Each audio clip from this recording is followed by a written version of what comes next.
Sobat Kairos yang dikasihi Tuhan Yesus, firman Tuhan yang menjadi renungan bagi kita saat ini tertulis dalam kitab Yehezkiel pasal 18 ayat 4. Beginilah firman Tuhan. Sungguh, semua jiwa aku punya, baik jiwa ayah maupun jiwa anak aku punya. Dan orang yang berbuat dosa itu yang harus mati. Jiwa adalah unsur yang paling berharga dalam hidup manusia. Tanpa jiwa, manusia tak akan berguna dan bahkan mati. Pemberian terbesar dalam diri manusia bukanlah harta materi dan berbagai posisi yang tinggi dan strategis, melainkan jiwa. Jiwa atau hidup ini diberi oleh Tuhan karena Dialah yang menciptakan kita. Oleh karena itu, tidak seorang pun yang berhak atas jiwa seseorang, baik para eksekutor atau algojo hukuman mati dalam dunia peradilan, maupun diri pribadi yang bersangkutan. Ayub bersaksi, Tuhan yang memberi, Tuhan yang mengambil. Terpujilah nama Tuhan. Hidup manusia tidak tergantung kepada orang lain, bahkan terhadap ayah atau orang tua sekalipun dalam hal keselamatan. Sebab keselamatan atau hukuman itu adalah persoalan pribadi kita dengan Tuhan dalam menjalani kehidupan dan tanggung jawabnya di dunia ini. Artinya, kita tidak dapat menyalahkan orang lain atas hukuman yang kita alami kelak karena dosa-dosa kita. Karena kita sendirilah yang terjerumus ke dalam lingkungan yang bergelimang dosa itu, yang seharusnya dapat kita hindari. Demikian juga halnya bahwa seseorang tidak bisa berkata, aku akan selamat karena orang tuaku, istriku, atau suamiku adalah orang yang taat kepada Tuhan. Karena ketaatan dan ibadah orang lain hanya berguna bagi diri mereka sendiri dalam hubungannya dengan Tuhan. Sebagai umat Tuhan, tentu Dia sudah memberi perintah dan tanggung jawab yang harus kita lakukan masing-masing, di mana kita sendiri sudah mengetahui itu sesuai dengan pengajaran yang kita terima.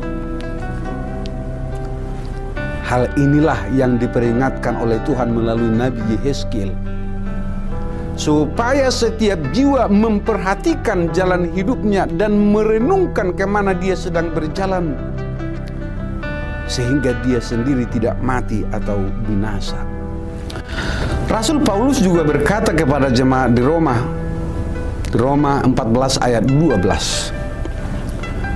Demikianlah setiap orang di antara kita akan memberi pertanggungan jawab tentang dirinya sendiri kepada Allah.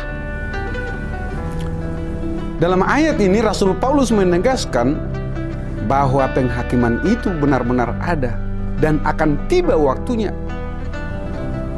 Dan jika itu tiba, bagaimana pertanggungjawaban kita kepada Tuhan? Oleh karena itu ada 3 hal yang harus kita renungkan sebagai orang percaya.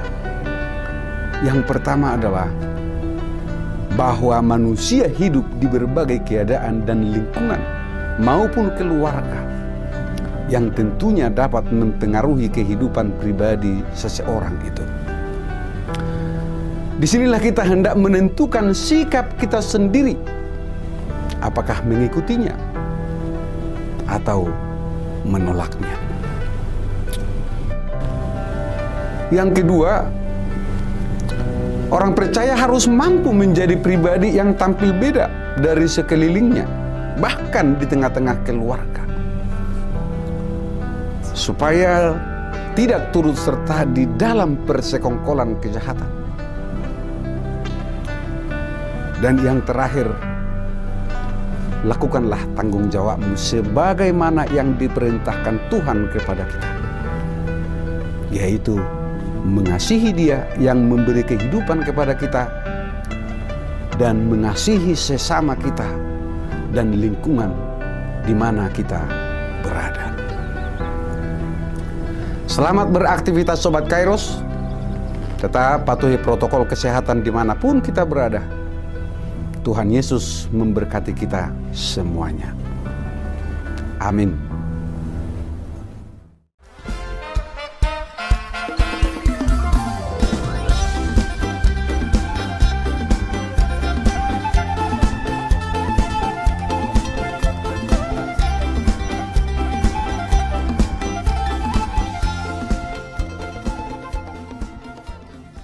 Tahun ini merupakan tahun yang bernuansa kesatuan hati bagi seluruh gereja HKBP. Kita telah menetapkan orientasi pelayanan tahun 2022 sebagai tahun kesehatian di bawah terang tema sehati sepikir dalam satu kasih, satu jiwa, dan satu tujuan dari Filipi 2 ayat 2. Dan subtema mewujudkan kesehatian dan kesetiakawanan bagi gereja, masyarakat, dan bangsa. Panitia Tahun Kesehatian HKBP Distrik 8 DKI Jakarta telah ditetapkan menjadi organ pelayanan dalam mewujudkan persekutuan, kesaksian, dan pelayanan yang semuanya diikat dalam satu kasih, satu jiwa, dan satu tujuan. Kesatuan hati dalam persekutuan, kesatuan hati dalam kesaksian, kesatuan hati dalam pelayanan bukan hanya membina soliditas internal semata, namun juga menyangkut relasi, hubungan yang baik dengan dunia luar kita. Maka untuk mewujudkan kesehatian yang nyata dalam kehidupan warga gereja, Panitia Tahun Kesehatian HKBP Distrik 8 DKI Jakarta berkomitmen untuk berkarya dalam program-program kreatif dan relevan dan bernilai tinggi untuk menguatkan visi dan misi Kerajaan Allah di dunia ini. Kami mengajak seluruh elemen gereja, baik pelayan penuh waktu, pelayan takbisan dan non-takbisan, serta seluruh jemaat dan para pemerhati lintas denominasi, mari bersama-sama mendukung dan mensukseskan seluruh program-program pelayanan yang telah ditetapkan, baik dalam doa, daya, dan dana. Semuanya akan menjadi persembahan yang hidup bagi Tuhan untuk memperkokoh persatuan yang hidup dan saling melayani di tengah kehidupan yang penuh dinamika ini. Marilah saling mendoakan, saling menopang, serta bertolong-tolonganlah menanggung bebanmu. Demikianlah kamu memenuhi hukum Kristus. Horas, horas, horas.